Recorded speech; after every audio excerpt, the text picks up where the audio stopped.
La peur du peu de Claire Vontron. Quelle place donnons-nous au presque rien, à l'infinitésimal qui ne se donne qu'en s'approchant tout près?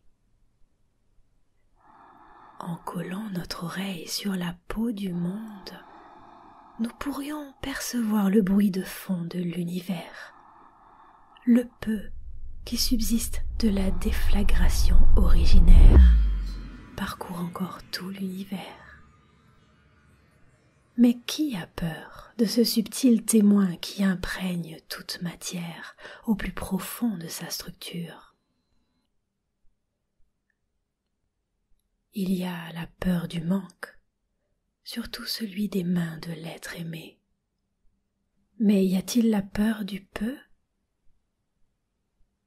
Ne nous attardons pas sur celle du trop peu, car celle-là est déjà la peur d'un trop, c'est encore une peur du manque. Le peu est réservé aux cœurs qui n'ont pas peur de laisser une marge, de faire de la place à ce qui se laisse deviner, de libérer un espace libre pour l'indicible. Le peu touche l'être qui s'approche autant que possible de sa propre disparition. En s'écartant, en s'effaçant avec douceur, pour laisser venir.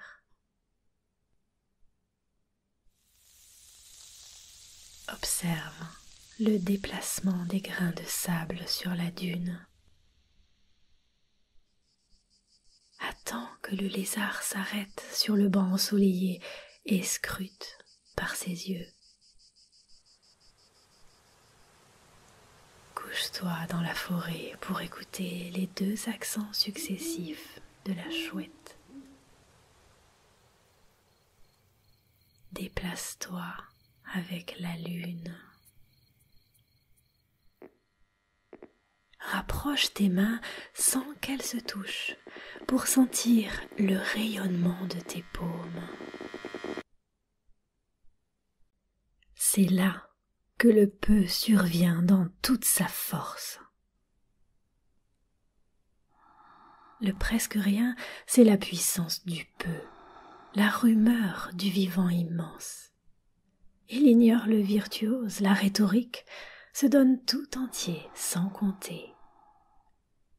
Il est le témoin de ce qui advient dans l'incommensurable. Il revient de loin. Il y a quelque chose plutôt que rien. Le peu est le seul véritable point d'interrogation que nous puissions lire. Sans parler, le peu est ce qui dit mystère. Le point du peu est l'indice de l'inconnaissable. Pour le ressentir, il faut se transformer en asymptote, se glisser de tout son long vers les axes, sans se brûler.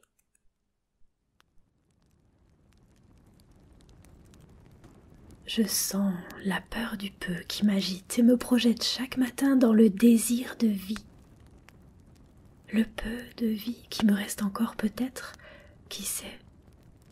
Il doit déborder de jouissance, être saturé de toutes les présences aimantes. Il doit définitivement être. Ce miracle inventé par notre pensée d'humain, tout change, mais il y aurait une île exceptionnellement épargnée par les vents. Il y aurait l'être. Le peu à saisir pour de vrai. Le peu d'être dans tout ce qui se transforme sans cesse. Le peu auquel s'accrocher pour ne pas se noyer. Ta main dans la tempête d'une naissance. Ton oui au pardon pour continuer à construire. Finalement, un immense peu dans lequel trouver abri pour ne pas se sentir balayé. N'oublions pas cette peur du peu. Prenons-en soin. Elle est le signal de ce que nous avons à dépasser. Passé le risque du naufrage, nous arrivons sur l'île de l'être. Là se trouve le peu qui nous engage dans l'amour, l'instant de vérité de nos existences.